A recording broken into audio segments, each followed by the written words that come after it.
Sénégalais. Refusez. Vraiment, c'est le meilleur conseil que je peux vous donner humblement, les gars. Refusez. C'est un très mauvais bail. C'est un très mauvais plan. C'est comme à l'école quand on faisait un travail de groupe. Des fois, il y avait certains travaux de groupe, valait mieux le faire tout seul qu'avec un cancre à côté. Alors, je dis pas que la Guinée, c'est un cancre. Je dis pas ça. Je dis juste que la Guinée actuellement, c'est 0 stade homologué. Que la Guinée actuellement ne joue pas leur match à domicile. Que la Guinée actuellement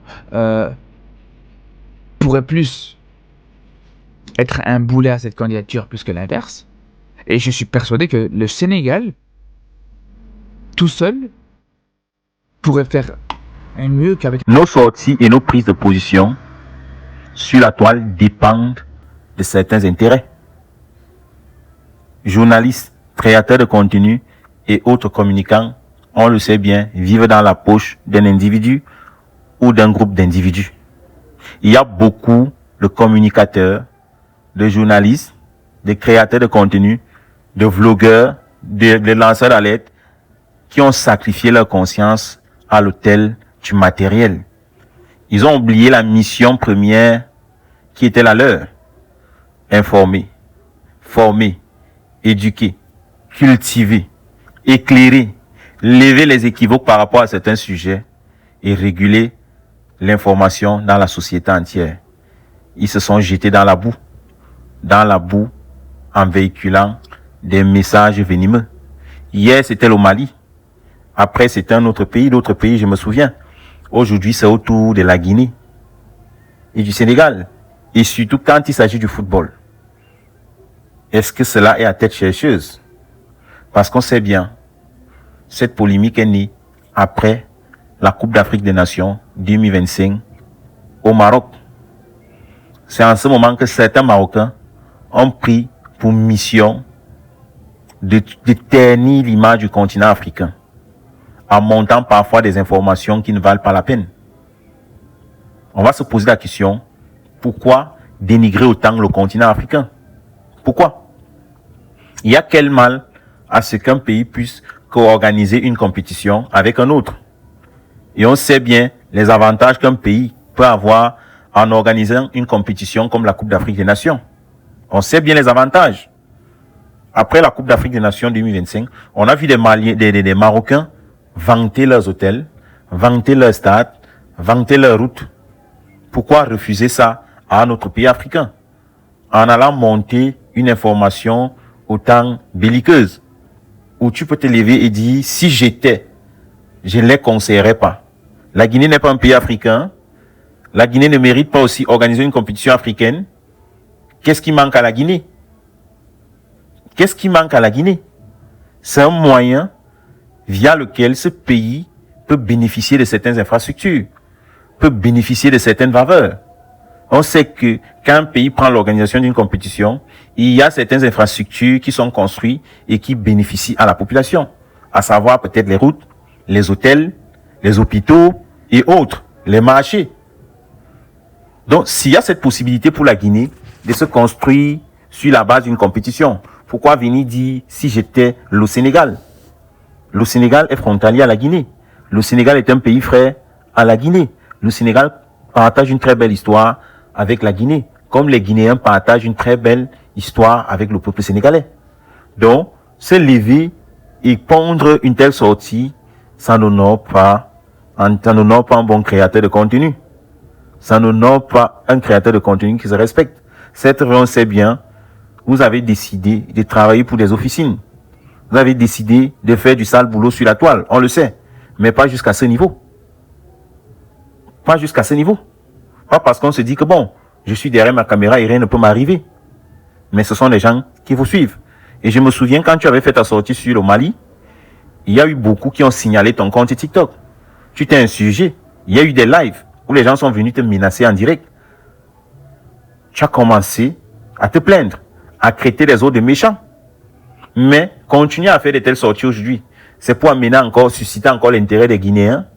Oui, susciter encore l'intérêt des Guinéens qui viennent encore s'abonner sur ta page et commencer à commenter ta vidéo en t'insultant et en disant tout ce qui va venir par la tête. Non. Il faudrait que nous, créateurs de contenu africains, on comprenne l'importance qu'on a dans nos sociétés. Et même si on est marocain, qu'on comprenne qu'on peut avoir un impact au-delà du Maroc, au-delà des sociétés africaines. Parce qu'on représente cette jeunesse qui porte la voix d'un continent. Oui, on représente une jeunesse qui porte l'espoir de tout un continent. Même par la création de contenu. Parce que les créateurs de contenu, ça existe à travers le monde. Mais les créateurs de contenu africains, c'est quoi leur rôle? C'est quoi leur impact? Comment ils impactent l'environnement? Comment ils impactent même les réseaux sociaux sur lesquels ils sont en train de travailler? On les impacte comment? Parce que c'est tout cet ensemble de questions auxquelles on devrait répondre. Mon rôle, c'est quoi? Qu'est-ce que j'apporte à ma communauté? Qu'est-ce que j'apporte à une société? Une société comme la société africaine. J'ai quel impact? Est-ce que les gens qui me suivent, je les informe bien? Je les forme bien? Comment je les éduque? Imagine donc, tu éduques ta communauté par des fake news, par des sujets qui suscitent la division, par des sujets à polémique. À quel moment tu peux t'estimer heureux en tant que créateur de contenu? À quel moment tu peux penser vraiment avoir un impact sur ta société? Un impact positif. Parce qu'on impacte plus négativement par une très mauvaise pratique, qu'est la mauvaise information. On fait trop du sale sur la toile. Il y a peu de créateurs de contenu qui sont droits et qui respectent une ligne éditoriale et qui ont un vrai impact sur leur communauté. Un impact ou une influence positive. On sait la création de contenu n'est pas facile. Il y a parfois des stratégies peu orthodoxes que certains vont utiliser pour susciter l'intérêt des uns des autres, pour avoir plus de vues, plus de likes. Parce que là, quand on voit ces sorties, on comprend que c'est dans cette dynamique qu'il crée son contenu. Il sait bien qu'il va créer un sujet à polémique sur le Mali. Les Maliens vont arriver sur son compte, sur sa page, ils vont s'abonner, ils vont commencer à le suivre. Il va créer un sujet en ce qui concerne peut-être la Guinée. Les Guinéens vont arriver, ils vont s'abonner et ils vont commencer à le suivre. Les Sénégalais, pareil. C'est pas comme ça qu'on peut faire des abonnés. Et si on ne pense qu'à nos abonnés, quel impact on a dans notre société, dans notre environnement? C'est quel apport on a au sein de la société africaine, nous créateurs de contenu? Quel impact? On peut faire une vidéo même si on a 5 vues, même si on a 2 likes. C'est 2 vies qu'on a impactées. C'est 2 vies qu'on a impactées. Et en passant, pour ceux qui me suivent, s'il vous plaît, prenez l'habitude de liker mes vidéos, pardon. Prenez l'habitude de liker mes vidéos, s'il vous plaît. Donc, ce qui fait que, pour un créateur de contenu qui a un impact, sa communauté doit lui convaincre en likant ses vidéos. Oui. Et parfois, certains likes, ils ne savent pas pourquoi ils ont liké la vidéo. Parce qu'on dit like, c'est aimer. Qu'est-ce qui t'a poussé à aimer la vidéo? Quand on arrive sur ce genre de vidéo dont il a publié, on va voir 10 000 personnes à liker. Qu'est-ce que vous avez aimé dedans? Le message qu'il transmet, ses prises de position, il vous likez quoi? Donc, sachons choisir les sujets qui peuvent aider une société à se construire. Sachons avoir des prises de position qui peuvent aider le continent africain. Ne regardons pas juste que nous sommes Marocains et on s'en fout du reste, non. Nous sommes d'abord des Africains. Le Maroc a organisé la Coupe d'Afrique des Nations masculines, les U17, la Coupe d'Afrique féminine, malgré qu'elle ait été renvoyée. Ça a toujours été le Maroc qui a organisé.